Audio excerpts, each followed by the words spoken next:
Called a gender revolution by psychologists who are seeing an increase in people wanting to identify as non-binary or agender. These people see themselves as neither male nor female and prefer to be identified as gender neutral. Well, new at 6, KPIX 5 reporter Jackie Ward spoke to two people who realized they were non-binary at very different stages of their lives. How do you like to be identified? As Conrad. People do not have to label me with a gender, I don't think, unless they need to, and it doesn't bother me. It's only been 6 months since Conrad came out as non-binary, or gender fluid as they prefer to be called. They and them are the pronouns used when referring to people who feel they don't fit into the specific he or she gender identity. It's just kind of finding an internal acceptance, saying I don't have to lie constantly. I can decide, how do I feel today? It took Conrad 60 years to come to this realization, and only felt the timing was right after retiring from a successful career as an engineer in the tech world.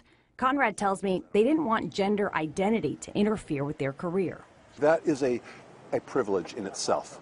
There are people who really feel they cannot hide, that it is such a betrayal of themselves.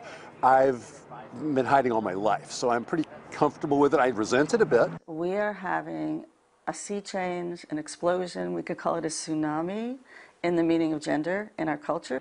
Dr. Diane Ehrensaft is the director of mental health for the Child and Adolescent Center at UCSF.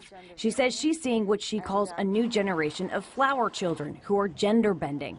Every month, more and more patients are putting together their gender mosaics, she says, and they want people to know what it is and need help figuring it out. Don't ask me to check boxes. I know you saw boy in my birth certificate, not a good fit, but girl isn't either. So we're seeing very young children with saying that not about what they want to play with, but who I am. One of those people who went through a long journey of personal discovery is Mare. Mare presented as female at birth and grew up in the Midwest as a self-proclaimed tomboy. As the puberty years approached, Mare started wearing dresses and push-up bras, but felt very uncomfortable. That led to significant depression and anxiety, feelings doctors said Mare would just have to deal with. Because I didn't have any understanding of gender at that point in time, I just thought there was something wrong with me. After high school, when Mare moved to California, they were amazed to see LGBTQ people living happy lives and having families. The complete opposite from Mare's upbringing that they say associated that community with suicide and sex workers. It was around this time that Mare began identifying as a lesbian, attracted to women who were more masculine presenting with short hair and androgynous clothing. The gender piece for me was still something that I held very deep inside because of just all the things that I was brought up with. Mare didn't identify as non-binary at that point, didn't even know what it was. But then Mare dated a trans man and began fixating on men's chests, but not in a lustful sort of way. I was absolutely jealous. I wanted that for myself.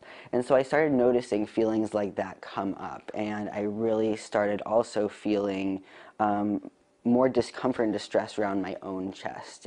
Mare bought a binder to flatten their breasts, which at first brought great joy. This feeling of, oh my God, this is how I should have been presenting to the world all along. Like, this feels so me. But it didn't take long for the binder to be a cruel reminder. I really don't feel like solely female. I feel like my gender can't be exclusively categorized as female, and it can't be exclusively categorized as male, and I need to start actualizing that for myself. It's becoming too painful and hard to live in the world and be in a body that's just labeled as solely female. Because of these feelings, Mare opted for breast removal or top surgery, and now at 29 identifies as trans non-binary. Mare lives with their fiancé in Oakland and is hopeful for the younger generation of kids who Mare says is leading the charge in this gender revolution. So I really think that assertiveness and confidence is going to change the way we see trans and non-binary young people as being this really targeted, discriminated against group. Just people. Just people. Jackie Ward, KPIX 5. Now, there's a bill working its way through Sacramento right